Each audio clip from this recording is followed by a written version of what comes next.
आज Doubtnut app download करें। Doubtnut पर अपने सभी गणित, रसायन विज्ञान, भौतिक विज्ञान और जीव विज्ञान के डाउट्स का करो सफाया। बस प्रश्न की फोटो खींचो, एक ही प्रश्न को क्रॉप करो और तुरंत वीडियो सोल्यूशन पाओ। अभी डाउनलोड करें। इस क्वेश्चन में हमें गिवन है किसी परमाणु के उत्तेजन विभव, एक्साइटेशन पोटेंशियल तथा आयनन विभव, आयनाइजेशन पोटेंशियल से आप क्या समझते हैं। किसी परमाणु के उत्तेजन विभव, एक्साइटेशन पोटेंशियल तथा आयनाइजेशन पोटेंशियल से आप क्या समझते हैं। ये क्वेश्चन बहुत ही कंफ्यूजिंग क्वेश्चन होता है, इसको हम आइए डिटेल से समझते हैं। पहले एक डायग्राम बना लेते हैं। तो हमने दो कक्षा बना लिया। एक होता है n1 की वैल्यू से कि ये है, n2 की वैल्यू है 2 है।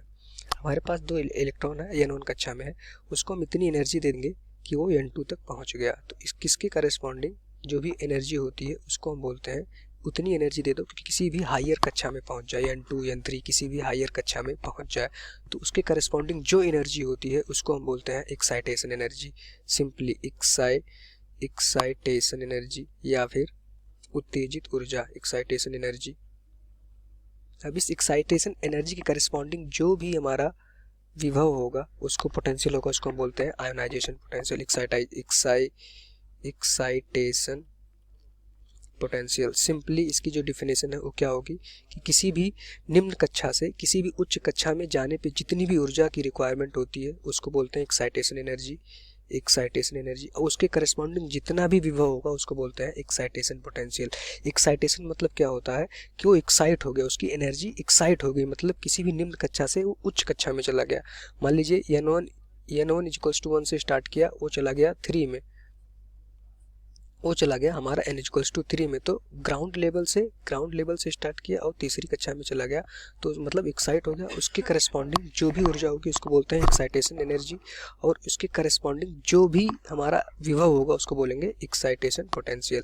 अब मान लीजिए कि यहाँ n1 था, इसकी ऊर्जा होती है यहाँ पे -13.6, n2 पे इसकी ऊर्जा होती है, n2 पे इसकी वैल्यू हो जाती है -3.40 इलेक्ट्रॉन वोल्ट। तो इसके करस्पॉन्डिंग अगर कोई हमसे पूछे कि एक्साइटेशन एनर्जी बताओ, तो इन दोनों के बीच का जो एनर्जी डिफरेंस होगा वही हो जाएगा एक्साइटेशन एनर्जी। तो हायर स्टेज में 3.40 माइनस 13.6 इलेक्ट्रॉन वोल्ट।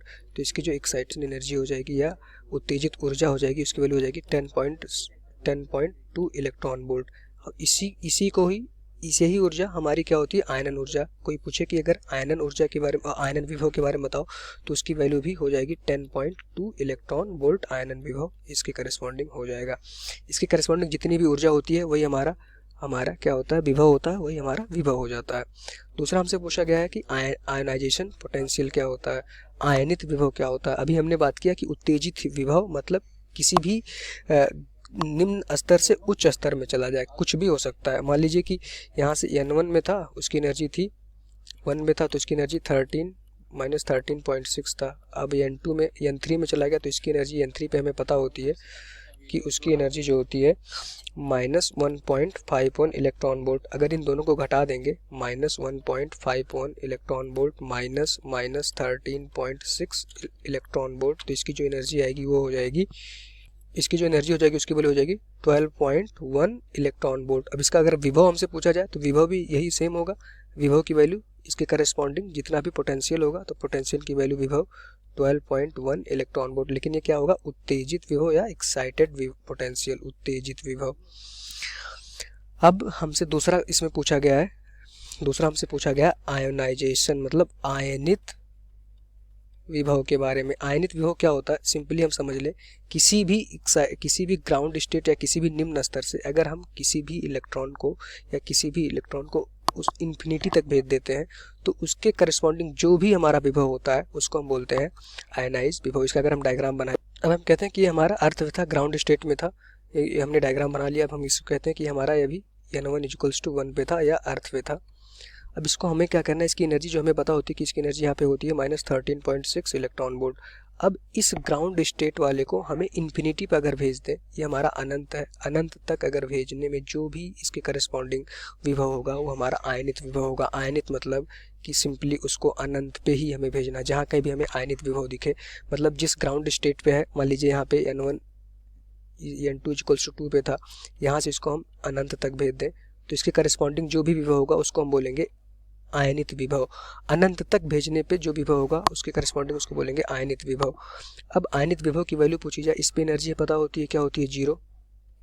अब विभव क्या होता है कि एनर्जी हमारा जो भी होता है एनर्जी का डिफरेंस ही होता है। एनर्जी यहाँ पे है -13.6, तो हायर स्टेट पे 0 -13.6 इलेक्ट्रॉन वोल्ट, या इसकी वैल्यू आ जाएगी 13.6 इलेक्ट्रॉन वोल्ट, अगर वो हमारा पहली कक्षा में था, n1 = 1 पे था।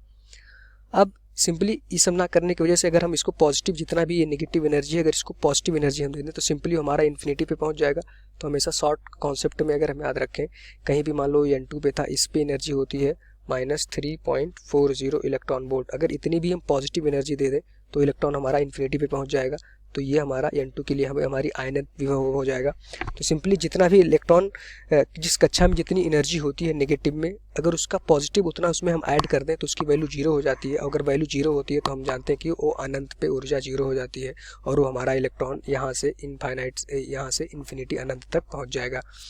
और वैसे भी हमें पता है कि जो हमारा कॉन्सेप्ट अगर हम लगाएं तो ऊर्जा का जो डिफरेंस होगा वही हमारा क्या होता है, उसके करस्पॉन्डिंग पोटेंशियल होता है, उसके करस्पॉन्डिंग जो विभव होता है ऊर्जा का डिफरेंस होता है। यहाँ पे ऊर्जा हमें पता है 0 है, यहाँ पे ग्राउंड स्टेट पे ऊर्जा होती है -13.6, दोनों का अगर डिफरेंस लेंगे तो उसकी वैल्यू 13.6 इलेक्ट्रॉन वोल्ट जो कि पॉजिटिव आएगी। तो ये भी यहाँ से हम सीख सकते हैं। तो दोनों का डिफरेंस हम यहाँ से देख सकते हैं आसानी से, आयनित विभव और उत्तेजित विभव में क्या होता है। उत्तेजित विभव में हम अनंत पे नहीं भेजते हैं, किसी भी एक्साइटेड स्टेट में भेजते हैं। मान लीजिए n2 3 4 5 6 कहीं भी 1 से लेकर के कहीं भी भेज सकते हैं एक्साइटेड स्टेट में, हाइयर कक्षा में भेजते हैं तो वो उत्तेजित विभव होता है।